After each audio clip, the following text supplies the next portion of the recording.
दोस्तों नमस्कार, जोहार। चलिए जानते हैं झारखंड सूबा की ताजा खबरों को, लेकिन उससे पहले अगर आपने अभी तक इस चैनल को सब्सक्राइब नहीं किया तो सब्सक्राइब कर लें, जिससे कि आपको झारखंड सूबा की ताजा खबर रोजाना मिलती रहे। सबसे पहले खबर की बात करें तो जामताड़ा में 7 साइबर अपराधी गिरफ्तार। बिहार, यूपी और महाराष्ट्र के लोगों को बनाते थे निशाना। 16 मोबाइल और सिम कार्ड बरामद किए गए।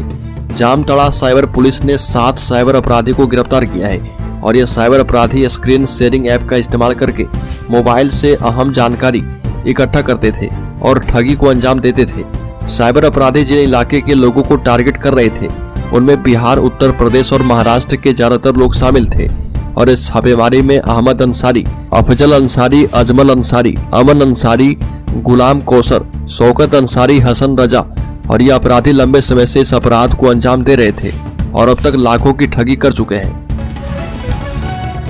अगली खबर जिले से घट रहा क्राइम का ग्राफ। जिले भर में अपराध नियंत्रण को लेकर और भी बेहतर बनाने को लेकर जिला पुलिस सक्रिय। सिमडेगा जिले भर में अपराध नियंत्रण को और भी बेहतर बनाने को लेकर विकास के कार्य एवं अनुसंधान को लेकर पुलिस निरंतर सक्रिय है और जहां जिले भर में क्राइम मीटिंग में सभी थानों के लंबित कांडों का रिव्यू करते हुए सिमडेगा एसपी सौरभ अनुसंधान की दिशा में आवश्यक कार्रवाई पर जोर दे रहे और बता रहे कि साथ ही अपराध नियंत्रण, नक्सल नियंत्रण जैसे कई महत्वपूर्ण बिंदुओं पर चर्चा करते हुए उन्होंने बताया कि क्षेत्र में नक्सल विरोधी अभियान को लेकर भी महत्वपूर्ण दिशा निर्देश दिए जा रहे। अगली खबर हटिया डीएसपी प्रमोद मिश्रा से ईडी की पूछताछ। बता दें कि रांची के हटिया डीएसपी प्रमोद मिश्रा को प्रवर्तन निदेशालय के एयरपोर्ट रोड स्थित क्षेत्रीय कार्यालय पहुंचने के बाद पूछताछ की गई और इसके बाद ईडी के अधिकारी ने उनसे लंबी पूछताछ की है।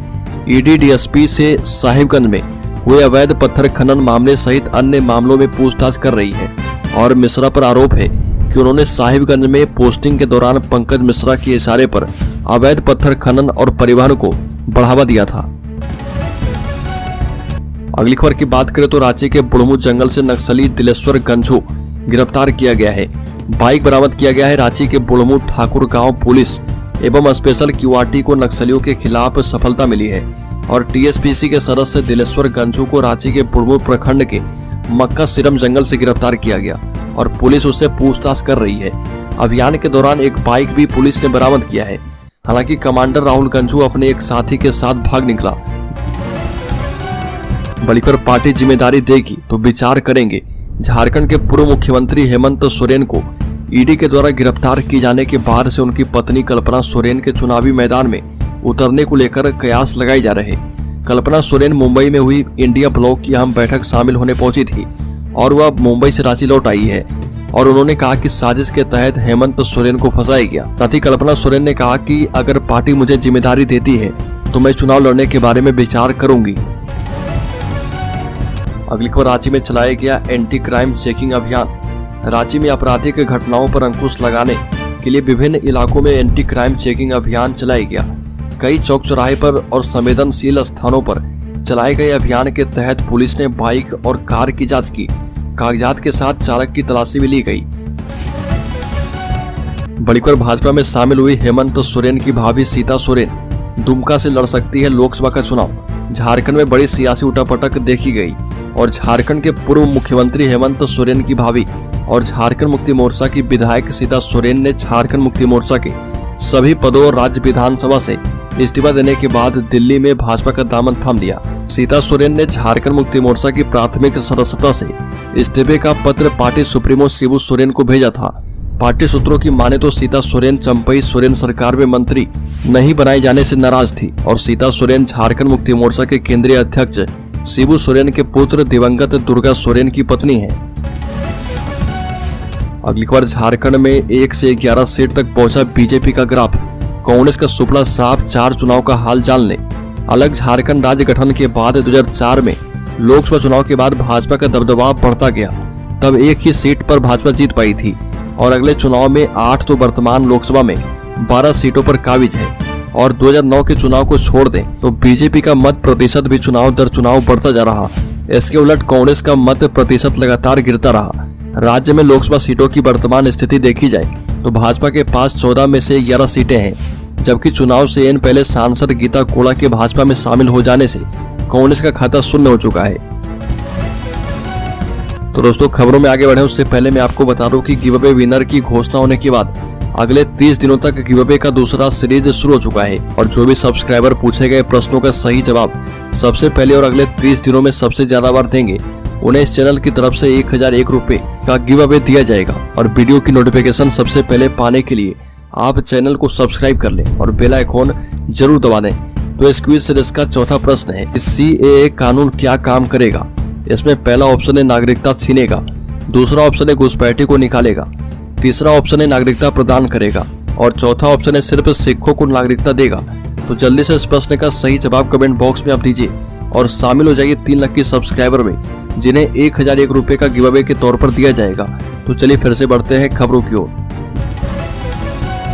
बड़ी खबर, झारखंड मुक्ति मोर्चा की MLA सीता सोरेन ने पार्टी के सभी पदों से इस्तीफा दे दिया है और इस सिलसिले में पत्र लिखा है तथा इससे पार्टी अध्यक्ष यानी अपने ससुर शिबू सोरेन को भेज दी है। सीता सोरेन ने अपने पत्र में कहा कि मेरे और मेरे परिवार के खिलाफ गहरा षड्यंत्र किया गया। सीता सोरेन ने कहा कि मैं झारखंड मुक्ति मोर्चा की केंद्रीय महासचिव एवं सक्रिय सदस्य हूँ। वर्तमान में पार्टी की MLA हूँ। अत्यंत दुखी हृदय के साथ अपना इस्तीफा दे रही हूँ। सीता सोरेन ने कहा कि मेरे स्वर्गीय पति दुर्गा सोरेन झारखंड आंदोलन के अग्रणी योद्धा एवं महान क्रांतिकारी थे। उनके निधन के पश्चात से ही मैं और मेरा परिवार निरंतर उपेक्षा का शिकार हो रहे। पार्टी एवं परिवार के सदस्य द्वारा हमें अलग थलग किया गया है जो मेरे लिए अत्यंत पीड़ादायक रहा है। अगली खबर, भारतीय जनता पार्टी के प्रदेश अध्यक्ष बाबूलाल मरांडी ने JPSC सिविल सर्विस परीक्षा में धांधली का आरोप लगाते हुए इसकी CBI जांच करवाने की मांग की है। JPSC ने 11वीं सिविल सर्विस के लिए प्रारंभिक परीक्षा 17 मार्च को निर्धारित की थी और JPSC को लेकर बाबूलाल मरांडी ने कहा कि परीक्षा में शामिल होने वाले अनेक छात्रों ने उन्हें ईमेल के माध्यम से परीक्षा में धांधली के बारे में बताया। बड़ी खबर, झारखंड की नई गृह सचिव बनाई गई वंदना डाडेल, अधिसूचना की गई जारी। झारखंड की नई गृह सचिव वंदना डाडेल को बनाया गया है। इसकी अधिसूचना जारी कर दी गई है। लोकसभा चुनाव 2024 को देखते हुए निर्वाचन आयोग ने झारखंड समेत 6 राज्य के गृह सचिव को हटाने का निर्देश दिया था और इस आदेश के आलोक में अरवा राजकमल को इस पद से हटा दिया गया था। अब सीनियर IAS अफसर वंदना डाडेल को गृह सचिव की जिम्मेदारी सौंपी गई है। चुनाव आयोग के आदेश के बाद झारखंड के गृह सचिव रहे अरवा राजकमल को पद से मुक्त कर दिया गया था।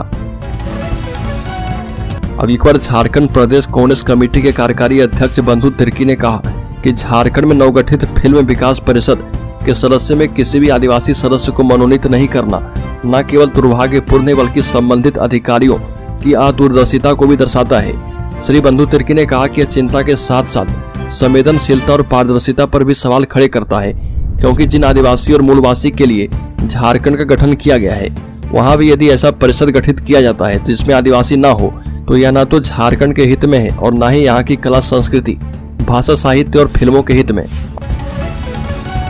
अगली खबर, पश्चिमी सिंहभूम में काली मंदिर को अपवित्र करने का प्रयास। असामाजिक तत्वों ने माहौल बिगाड़ने का किया प्रयास, प्रांगण में फेंकी मवेशियों की अंग। पश्चिमी सिंहभूम के सोनुआ के महुला डी गांव स्थित काली मंदिर के प्रांगण में अज्ञात असामाजिक तत्वों ने मवेशियों के अंग फेंक दिए। इसकी जानकारी ग्रामीणों को सुबह पूजा के समय हुई, जिसके बाद ग्रामीण आक्रोशित होने लगे और सूचना मिलने पर सुबह सोनुआ पुलिस मंदिर पहुंचकर ग्रामीणों से बातचीत करते हुए घटना की जानकारी ली और इस दौरान ग्रामीणों ने मंदिर परिसर में फेंके गए अंग को लेकर एक लिखित शिकायत दर्ज करवाई है। अगली खबर, बोकारो में CISF जवानों पर हमला। जारंग डी रेलवे साइडिंग में कर रहे थे पेट्रोलिंग।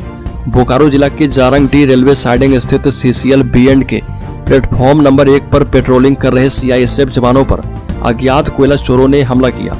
CISF की बुलेट गाड़ी को भी बुरी तरह से क्षतिग्रस्त कर दिया और इस घटना में 3 महिला एवं 1 पुरुष CISF जवान घायल हो गए, जिसमें शामिल आरती सिंह, सावित्री कुमारी, सोनी कुमारी, DN मिश्रा को इलाज के लिए ढोरी के CCL सेंट्रल हॉस्पिटल में भर्ती करवाया गया है। अगली खबर, सीता सोरेन के इस्तीफे पर बोला झारखंड मुक्ति मोर्चा। शिबू सोरेन खुद सुलझाना चाहते थे मामला, बात होने से पहले ज्वाइन कर ली भाजपा। झारखंड मुक्ति मोर्चा सुप्रीमो शिबू सोरेन खुद सीता सोरेन से बात करना चाहते थे। उनका कहना था कि यह मेरे परिवार का मामला है और खुद हल कर लूंगा, लेकिन इस्तीफे के तुरंत बाद सीता सोरेन ने भाजपा ज्वाइन कर ली। शिबू सोरेन को बात करने का मौका ही नहीं मिला और यह कहना है झारखंड मुक्ति मोर्चा के केंद्रीय प्रवक्ता सुप्रियो भट्टाचार्य का। सुप्रियो ने कहा कि सीता सोरेन से बात हो जाती तो बीच का रास्ता निकल जाता और वह भाजपा ज्वाइन नहीं करती। झारखंड मुक्ति मोर्चा ने कहा कि पार्टी का कोई भी कार्यकर्ता पार्टी छोड़ता है तो वह पार्टी के हित में नहीं होता।